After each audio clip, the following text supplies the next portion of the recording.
How are you doing? You managing through this epidemic? One of the good things about it is, for me, I read my Bible a bit more, and I think a bit more about what I've read. Uh, Let me read to you what I read today. As Jesus and his disciples were on their way, he came to a village where a woman named Martha opened her home to him. She had a sister called Mary who sat at the Lord's feet listening to what he said. But Martha was distracted by all the preparations that had to be made. She came to him and asked, "Lord, don't you care that my sister has left me to do the work by myself? Tell her to help me." "Martha, Martha," the Lord answered, "you are worried and upset about many things, but only one thing is needed. Mary has chosen what is better, and it will not be taken away from her."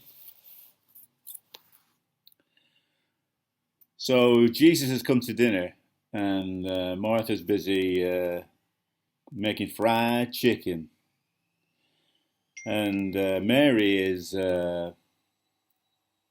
listening to what Jesus has to say. I don't know what he has to say, but I'm sure it's spellbinding. And Martha's a bit moided, really. I mean, if dinner's not going to be ready, they're all going to be upset. And she knows that Mary can help, and so she says to Jesus, tell her to give me a lift. I don't know whether it's a good idea to give up Jesus orders or not, but anyway, she does, and he understands. He knows her heart. He knows that she's working away there, and he's looking forward to the fried chicken. But he doesn't grant her request, and he says no, she's chosen wisely. When I think about this passage, it raises lots of questions. You know, people, when I was a young Christian, people used to say, you know, you shouldn't be so heavenly minded that you're no earthly good. I thought, I don't know what that means. And then you get these slogans that say, as well as praying for rain, we're digging wells. And it's almost as if there's a choice. You know, if you're going to be heavenly minded, you won't be any earthly good. Well, I'm no earthly good anyway. And I don't know how to dig a well. I'm not sure I know how to pray for rain that well either. But it's always bothered me that there is this choice. I mean, a good question to ask is, if Jesus isn't around, would Mary still be skiving, and would she help her sister? I don't know. But if Jesus is not around, what does it mean to do anything? What does being busy mean? I remember when the disciples, Jesus had gone, he'd been killed and all the rest of it, and Peter said, "Oh, stuff it, I'm going to go fishing." And then Jesus turns up, tells them how to fish. They catch a huge amount of fish. When they get to the seashore, he's cooked breakfast for them anyway. So I just wonder, you know, there was a time when Jesus was sat near a well and his disciples had cleared off to get some food. He was tired and exhausted, but he still starts talking to this gal who's had a ton of husbands. And when they come back with the food, he says, I was raised on the KJV, right? He says, I have meat ye know not of. So he wasn't hungry. And then, you know, maybe he could have snapped his fingers and the fried chicken had turned up on the table anyway. Lots of questions.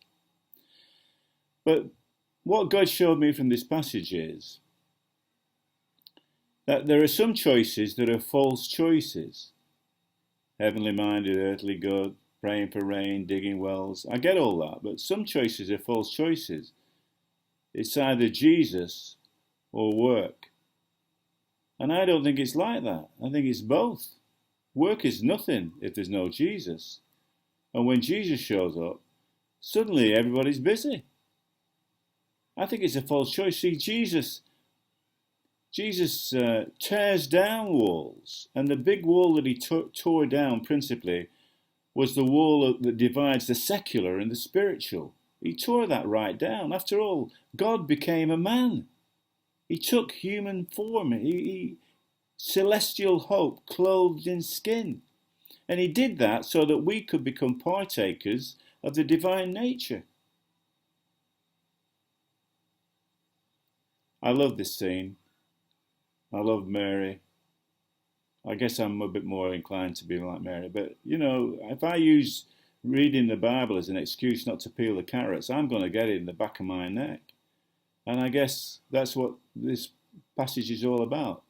Peel the carrots and praise the Christ. Peel and pray. Peel and praise.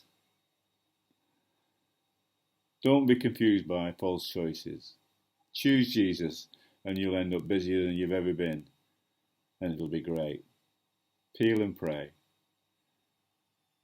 Clean hands, open hearts.